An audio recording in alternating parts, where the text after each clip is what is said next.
Di sini ada narasumber yang merupakan pemilik klub sepak bola. Kita coba tanya langsung. Pak Gede, ini tentu Pak Gede merasakan benar ketika kemudian liga yang baru saja menggeliat ini kemudian kembali di stop. Silakan Pak Gede, kalau untuk dampaknya dari sisi klub sepak bola bagaimana? Di luar rasa keprihatinan terhadap kejadian di Kanjuruhan, yang memang sebagai pemilik klub sakit, apalagi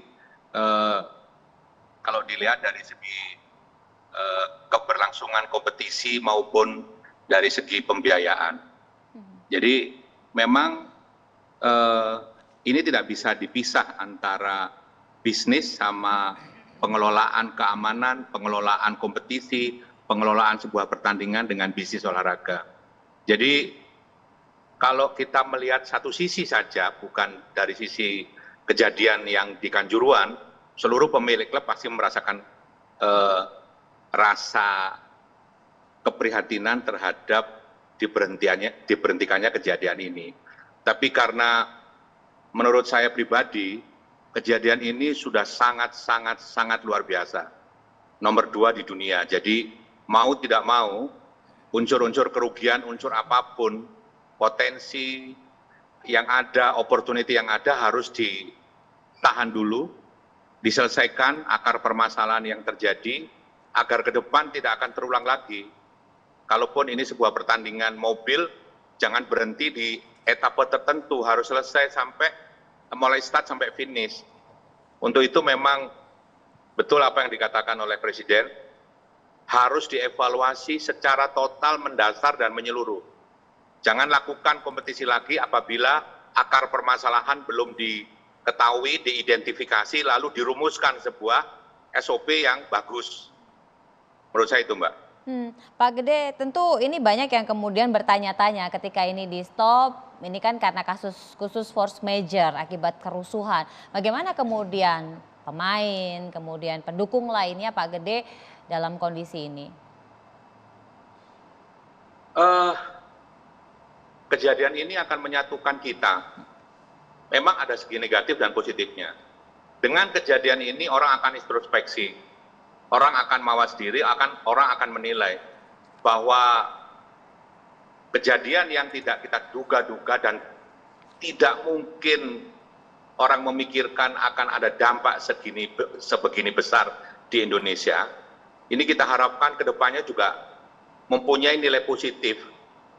Teman-teman yang dahulunya, supporter-supporter yang dahulunya punya gesekan, dengan adanya kejadian ini sudah tidak mungkin dilakukan kembali. Biarpun rivalitas dalam sebuah olahraga sepak bola itu suatu keharusan, tapi rivalitasnya yang betul adalah rivalitas sport yang hanya boleh dalam 2 kali 45 menit, dan itu hanya boleh terjadi di lapangan hijau. Kalau waktu sudah habis, 2 kali 45 atau di luar lapangan sudah tidak boleh ada lagi kejadian-kejadian di luar sportivitas olahraga tadi. Itu, Mbak. Jadi untuk sementara mereka beristirahat untuk memperbaiki kondisi begitu ya Pak ya, tetapi untuk gaji dan lain-lain ini masih aman kan ya Pak? Mbak, kalau untuk pemain memang ada yang diistirahatkan, karena kita melihat kemarin ada pengumuman 2 minggu untuk istirahat, untuk evaluasi. Apalagi tadi kita melihat statement dari Presiden, mungkin 2 minggu tidak cukup ya. Tapi ini memang sebuah risiko, sebuah biaya, sebuah harga yang harus ditanggung oleh masyarakat Indonesia. Khususnya ditanggung oleh setiap pemilik klub. Mau tidak mau, ini harus kita terima. Kewajiban kita adalah menyediakan seluruh hak dari orang yang berhubungan dengan kita. Kewajiban pemain, kewajiban official adalah mempersiapkan diri sewaktu-waktu kompetisi dimulai kembali. Itu, Mbak. Jadi justru malah dijadikan ajang evaluasi begitu ya Pak Gede ya momen ini ya. Ya. Baik, saya ke Pak Bang Revindo. Bang, ini kalau kita melihat dari sisi ekonominya, tadi Bang Opan sempat sampaikan bahwa dalam sekali pertandingan saja bisa mendapatkan banyak dalam tanda petik keuntungan ataupun benefit, bukan hanya dari penjualan tiket tetapi juga dari berbagai macam hal termasuk vendor dan lain-lain. Nah, kalau dari catatan LPM UI, bagaimana kemudian dampak dampaknya dari kerusuhan yang terjadi di Kanjuruhan ini? Baik, terima kasih Mbak. Jadi pertama kita tentu berbelasungkawa yang mendalam atas kejadian ini. Kedua adalah berapapun hitungan ekonomi tidak bisa dibandingkan dengan nyawa, itu jelas gitu. Nah oleh karena itu kita perlu solusi yang jangka panjang, model bisnis yang lebih permanen, yang meminimalisir risiko itu.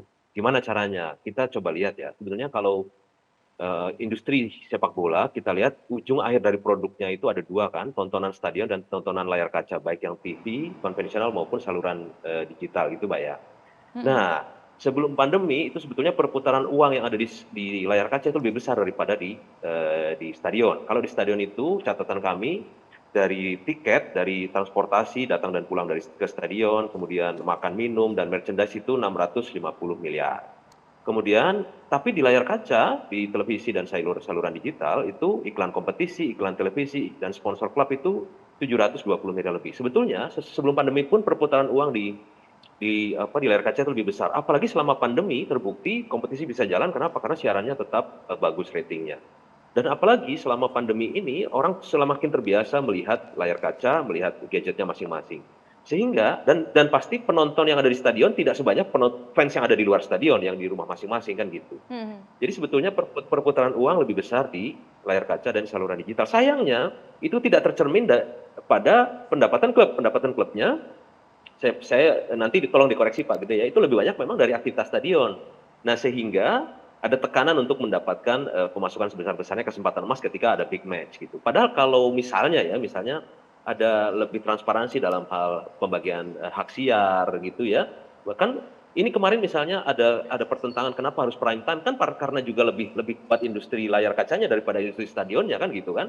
Pasti tarik menariknya lebih kuat yang industri layar kacanya. Nah itu kalau pemilik klub kemudian bisa bersatu meminta transparansi berapa sih dari hak siar kami mendapat hak yang layak, sehingga tekanan klub untuk mendapatkan income dari stadion lebih berkurang. Sehingga misalnya pada partai-partai besar yang rawan, penontonnya 50% atau 35% tidak ada masalah karena klubnya sudah mendapatkan pemasukan yang cukup gitu. Nah ini mungkin ya mungkin.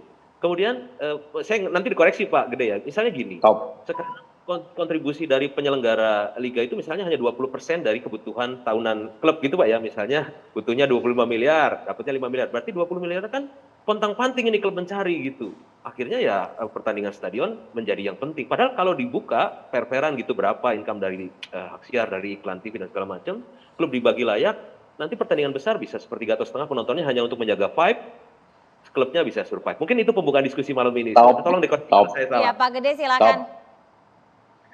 Gini ya, saya kan pernah pegang Liga 1 ya. Saya pernah mendapatkan satu pertandingan itu hampir di atas 5M. Satu pertandingan di atas 5M. Jadi komposisi dari pembiayaan tim itu dibagi 4 nih. 1 subsidi, 2 sponsor, 3 dari tiket, 4 dari owner. Jadi kalau klubnya seperti Persibaya, Persija, Persib Bandung, Arema, mungkin komponen biaya yang paling besar adalah yang diterima dari subsidi dari dari PT Liga, lalu dapat dari sponsor, dapat dari tiket. Owner mungkin tidak akan membakar uang di situ. Tapi untuk klub-klub yang ratingnya di bawah itu, mungkin komponen keempat tadi di luar subsidi, sponsor, sama tiket, owner masih berdarah-darah untuk membiayai. Itu dalam keadaan normal. Tapi kalau tadi dikatakan teman-teman di awal, apabila kompetisi di Indonesia ini dikelola dengan bagus, pertunjukan ini akan lebih bagus, akan lebih menarik, akan lebih aman. Kenapa saya katakan seperti itu? Apabila sebuah event besar dibiayai dengan biaya yang maksimal, yang cukup, maka akan menghasilkan sebuah pertunjukan yang bagus.